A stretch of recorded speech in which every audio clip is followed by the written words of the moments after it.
Papabot.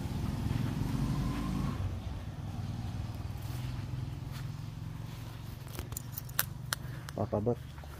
September 10.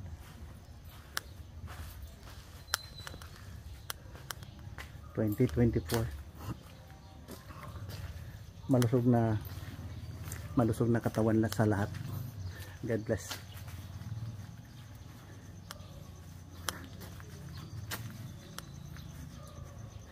Magpadikam tayo. Dito lang ilagay. Ito. Naka carabiner clip na. Ito yung service natin, yung motor na hinihila yung kanyang passenger carriage. Ayan. Tagal na yan, 8 years na. So ito, body cam tayo, body cam. Ayan. Nakabody cam na, body cam na yan. Okay, September 10, 20. Yeah.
Hindi tayo nakapag-vlog ng 2 araw.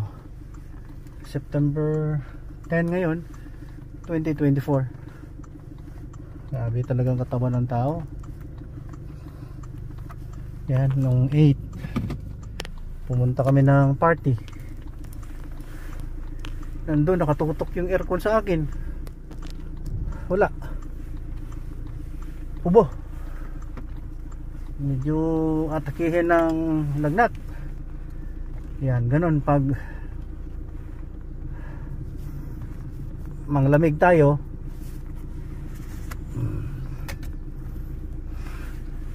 Parang sipon, ubo, ganun. Ano lang yung na-expose lang sa malamig, hindi kayang lamig. Ngayon umuulan, hindi mawala. Medyo may maramdaman tayo sa lalamunan. Yung mga tao dyan, 3 yan, binigyan ko yan ng hard hat. Yung gumagawa ng bakod, ayaw mag hard hat. Kahit na hindi safety hat, meaning hard hat para sa ulan, init, ayaw nyong suotin, bahala kayo. Ito nampig ko kasi pwede umuulan yan, umuulan yan. Okay, Pag mainit naman maganda dahil may ventilation tayo. Maganda ang ventilation pag umuulan, di ba? Malamig ang ating paligid, pati sa ulo malamig kung mainit ang panahon, dahil mayroon tayong hard hat. Hirap magkasakit. Hindi biro.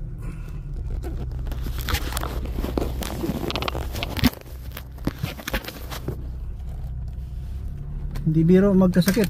Tao lang tayo. Mahina na yata ang resistensya natin dahil malit pa ako.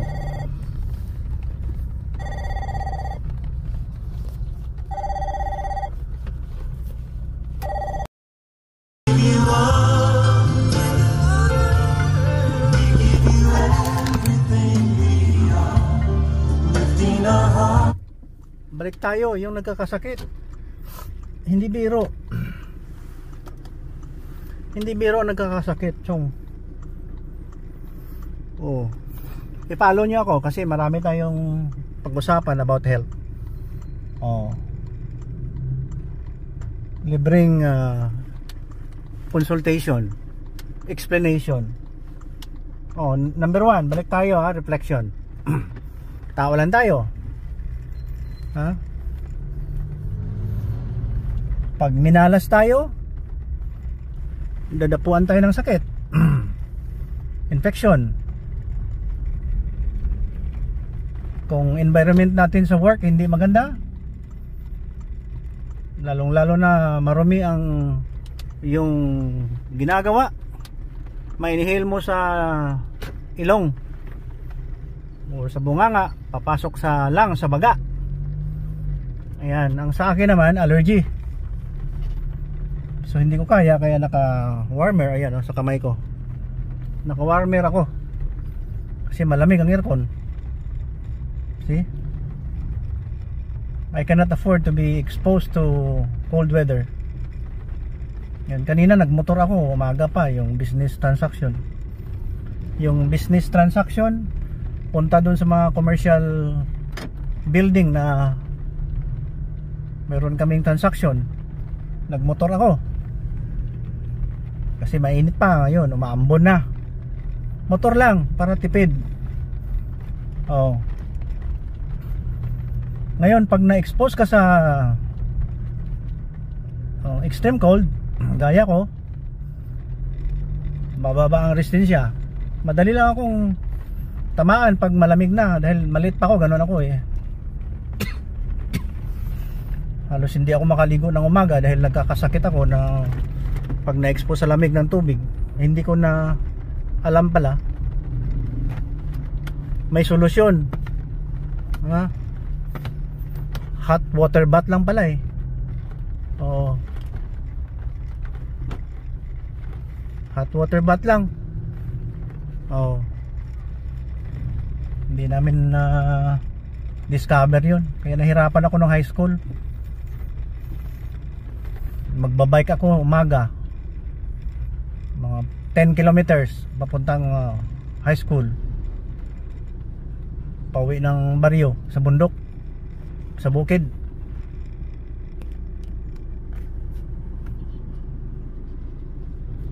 Uwi, kain,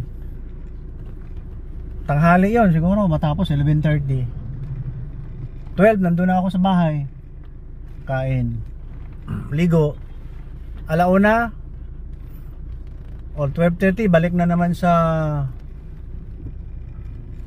school. Pag may exam ako, yan, pinapawisan dahil nagbike galing sa bahay. Hirap talaga ang buhay ko. Hindi ako nag-surrender dahil may exam. O nakuha mo yung activities ko umaga, siguro ginagawa ko yan mga MWF yata or TTH, ganun. Basta pag next day naman hindi ako naliligo, pwede palang hot water bath eh. Sakay ng jeep, may jeep man kami, o tricycle galing na yung inuupahan. 1960 pa yon, hindi, high school pala ako 1971 eh. So 1972 ito. Umuwi akong tanghali, naliligo, kumakain, naliligo, babalik. May exam pa ako ng mga 1 o'clock yata. Ang hirap kasi pabalik sa school, papawisan ka, mainit. Minsan umuulan, pagdating sa school basa. Hirap. Para lang ako makaligo. Hindi yata ako na monitor eh. Mga activities namin hindi na masyado na monitor dahil busy ang mga magulang. O, konti lang ang kaalaman, o hindi ko alam bakit may mga glitches ng ganun. Napabayaan kami sa, hindi naman napabayaan na mislook.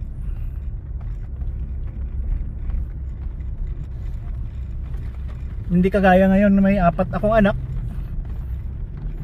Lahat ng mga angles ng buhay ay na-monitor namin. Lahat. May mga maid. Kami noon may maid din, 1970s. Yeah.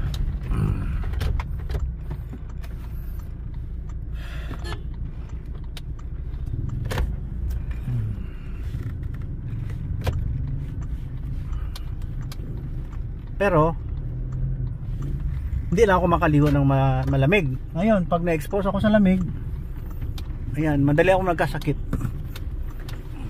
Sa Canada, 9 months ako, nasa kwarto ako palagi, hindi lumalabas, parang bilangguan. Naka-heater. Lalabas sa living room para kumain. Bago lumabas, winter jacket, bonnet. Warmer, ganyan. Pagkatapos kumain, balik sa kwarto. Pag nagbiyahe naman, malamig. 3 jacket, winter clothes. May legging pa, may inner shirt pa na Uniqlo. Buti na lang ganun. Dahil sa South Korea, nag-overnight stay kami. Si Mrs. nang lalamig, parang nakawin niya na yung jacket ko. Hindi man niya na ako ginising, tiniis niyang lamig. Ako comfortable, natutulog, hindi ako nalamigan dahil balot na balot ako. Ganun lang katawan natin, Chong. Kaya reflection to. Kawawa yung history ng gera sa diyan sa Palestinian at saka Israel. Ang daming namatay. Ang laki-laki ng population, pero yung iba namamatay din. Namamatay dahil sa gira. Nagtaka din ako bakit sila dumami. Hindi pa man advance yung mga medicine noon. Pati sa cesarean section, ang kanilang guidance sa ano yan, yung medical guide. Nagtaka ako bakit dumami sila, oh. Yeah. Sundo tayo dito sa kay Commander. Yeah.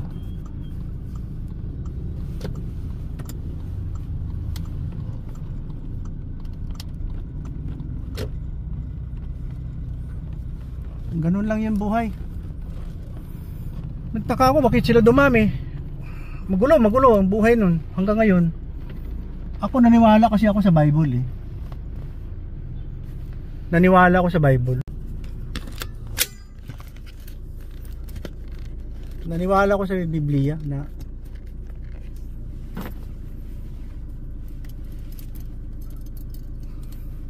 promise yun ng God sa mga Israelites.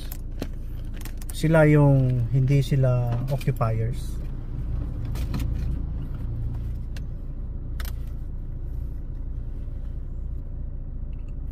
Yung Israelites Hindi sila occupiers. Sila yung native ng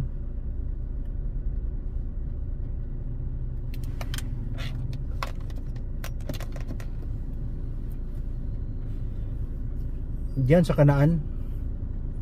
Dami kasi nag-invade eh. Hindi na correct. Hindi na correct.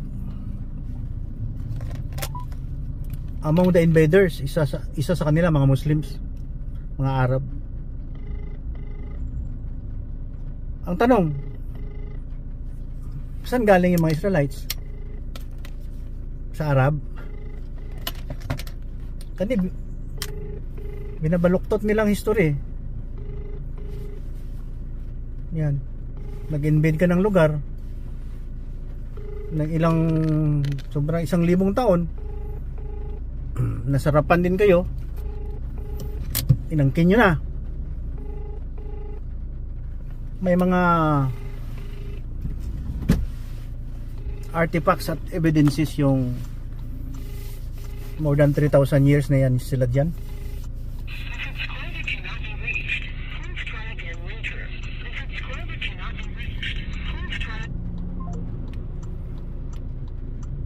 Hindi sila occupiers.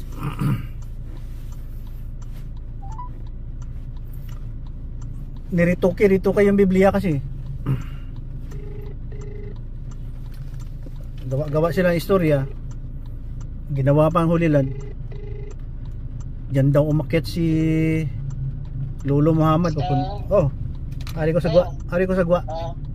Sige, mag-ano ka. Okay. Diyan daw umakyat, papuntang langit. Wala, istorya lang yan. Na-brainwash nila yung mga tao nila na inaapi. Ako hindi ako maniwala na sila ang original dyan, yung mga Palestino. Hindi. Palagay natin sila lahat dyan. Kasi hindi pa Hebrew yata yung salita doon, Aramea. Pero nevertheless, may history. Abraham nanganak, Ismael nanganak, Isaac, Jacob. Walang problema yon dahil Abraham lahat. At may history na inaapi nga talagang mga Jewish people, mga Jews. Ginawa silang alipin. At na-save sila, binalik sila sa Promised Land. Kung walang Bible, hindi natin alam yan. Ito na lang, nabuhay sila lahat. Saan galing buhay nila? Allegedly galing kay Abraham, di ba? Bakit mag-away-away, magkamag-anak? Yeah.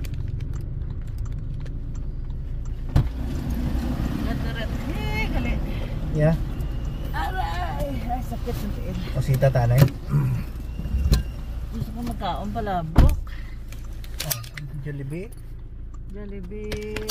Daway di pala palabok. Abi sa dari o. Jollibee tayo. Sa Jollibee dito pa o. Andi ah. Wala dira. Odi Jollibee. Wala palabok da. Permi lang way. Away-away. Magkapatid lang yan eh. Ako naniwala ako ang Bible na sinasabi doon, hindi occupiers yung mga Jews. Kung bali pag start pa lang humiwalay kasi yung maangkan ni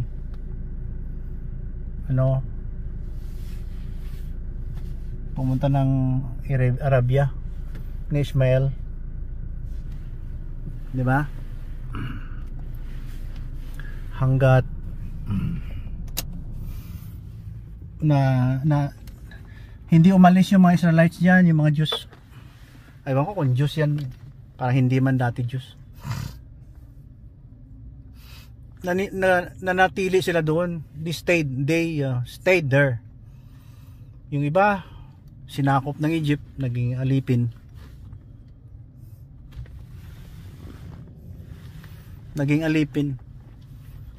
Hanggat Yung iba nakabalik. Yung iba naman ilang beses naman na sinakop yung Holy Land na yan. At dami ng tumira na hindi Jews. Parang football field, isang ano lang yan eh. Siguro mga 10 minutes walk lang. Iba nang salita doon, Arab na. Nagkagulo. Walang patience. Sila daw nauna. To think hindi man sila occupier dyan dahil hindi man sila galing Saudi.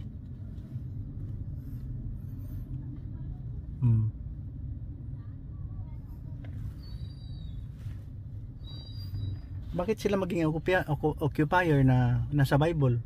Kasi parang ayaw niya maniwala ng Bible ang history dyan. Promised land nga eh. Nung dumating sila doon, bumalik sila, na-invade din naman ng mga marami, pati Romans, pati Ottoman. Kawawa. Muslim. Nagpatayo ng kung anong building doon. Doon daw pumunta ng langit si Lolo. Ayos Wow, idi wow. Kung maniwala lang kayo kay Jesus Christ, tapos na ang problema. Wala na. Ayaw nyo, di patuloy.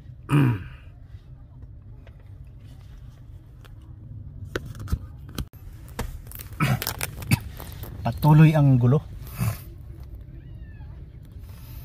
Ayaw nyo eh. Isang verse lang yan, John 3:16 lang. Tapos na ang gulo. So kung ayaw nyo ng Holy Bible dahil naniwala kayo sa Peking Holy Book ng Holy Koreanic, magulo eh. Wala man akong karapatan. That's my personal opinion, my discernment.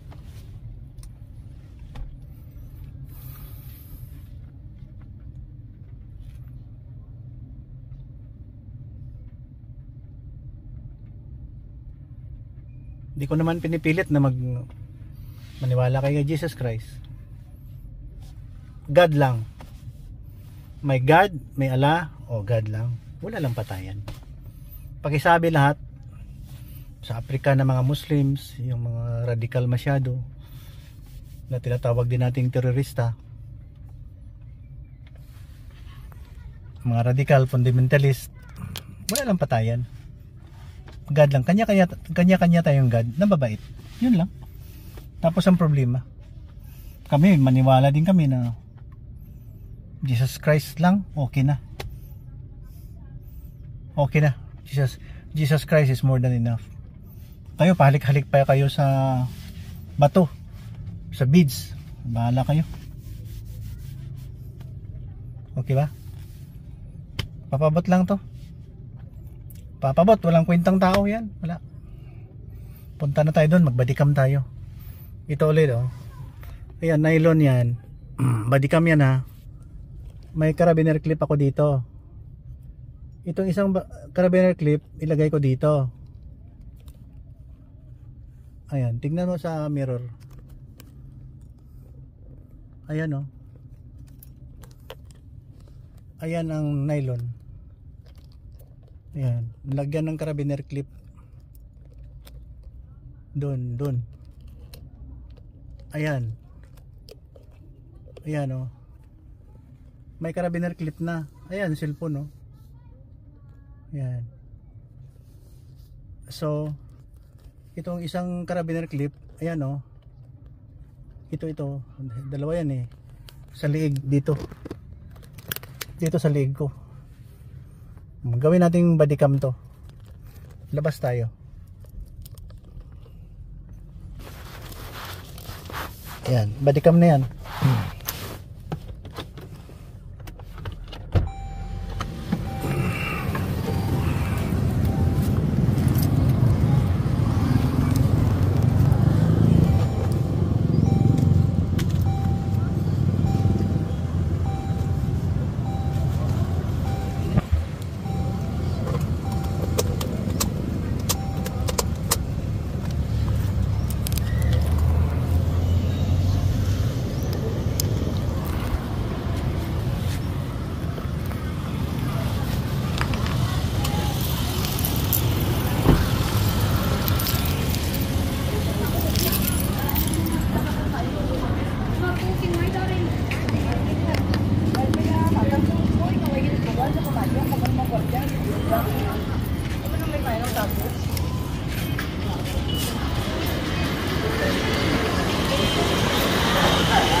Muna sa butong mo.